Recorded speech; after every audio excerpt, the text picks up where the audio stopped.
ఒక సినిమా విడుదలైన తర్వాత అందులోని కథ, పాత్రలు, సంభాషణలు వివాదాలకు దారి తీయడం కొత్త కాదు. కానీ కొత్తగా ప్రారంభోత్సవం జరుపుకున్న కొత్త చిత్రం కేవలం టైటిల్ చుట్టూ పెద్ద ఎత్తున చర్చ, వాదోపవాదాలు జరగడం మాత్రం చాలా అరుదు. ఇప్పుడు ప్రియదర్శి, నాగదుర్గ జంటగా తెరకెక్కుతున్న ఇడుపు కాగితం చిత్రం అలాంటి పరిస్థితిని ఎదుర్కొంటోంది.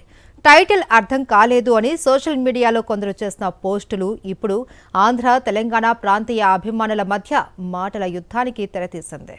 ప్రియదర్శి, నాగదుర్గ జంటగా ఇడుపు కాగితం పేరుతో పూజా కార్యక్రమాలతో సినిమా ఘనంగా ప్రారంభమైందో లేదో సోషల్ మీడియాలో టైటిల్ అర్థం కావటం లేదంటూ కొందరు పెట్టిన పోస్టులు పెద్ద ఎత్తున తెలంగాణ వాదులకు ఆగ్రహాన్ని తీసుకొచ్చాయి.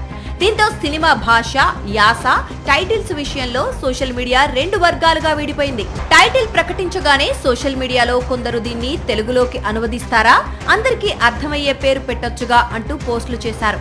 ఇటీవల తెల్ల కాగితం అనే సినిమా కూడా విడుదలకు సిద్ధమవుతుండటంతో చాలా మందికి ఇడుపు కాగితం అంటే ఏంటి అనే సందేహం కూడా వచ్చింది. అయితే ఈ ప్రశ్నల్లో కొన్నింటిలో వ్యంగ్య ధోరణి కనిపించడంతో తెలంగాణ నెటిజన్లు తీవ్రంగా స్పందించారు.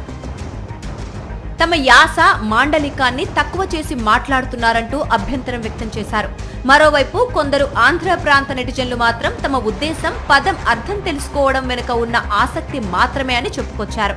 ఈ విధంగా సాధారణ సందేహంగా మొదలైన చర్చ క్రమంగా ప్రాంతీయ భాషల గౌరవం అనే అంశంపై పెద్ద చర్చగా మారింది. ఇడుపు కాగితం టైటిల్ వివాదం కొనసాగుతోన్న వేళ నిర్మాత బన్నీవాస్ స్పందించాడు.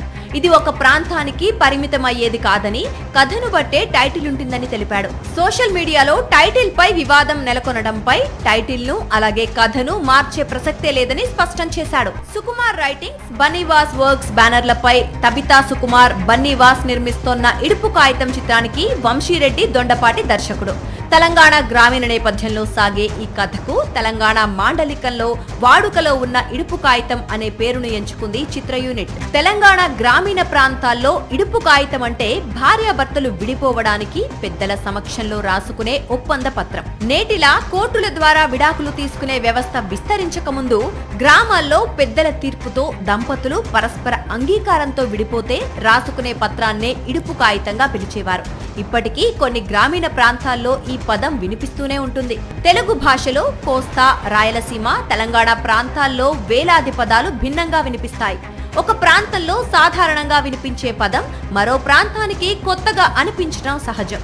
ఇడుపు కాగితం వివాదం కేవలం ఒక సినిమా టైటిల్ గురించే కాదు, తెలుగు భాషలోని ప్రాంతీయ మాండలికాల వైవిధ్యం, వాటి పట్ల పరస్పర గౌరవం ఎంత అవసరమో గుర్తు చేసిన ఘటనగా నిలిచింది. సినిమా కథను బట్టి టైటిల్ ఎంచుకున్నామని చిత్ర బృందం స్పష్టం చేస్తుండగా, మరోవైపు ఈ వివాదం వల్ల టైటిల్ వెనుక ఉన్న అర్థం కూడా ఇప్పుడు రాష్ట్ర వ్యాప్తంగా చర్చనీయాంశంగా మారింది. మరిన్ని అప్డేట్స్ కోసం ఛానల్ ను సబ్స్క్రైబ్ చేయండి. నోటిఫికేషన్స్ కోసం బెల్ ఐకాన్ పై క్లిక్ చేయండి.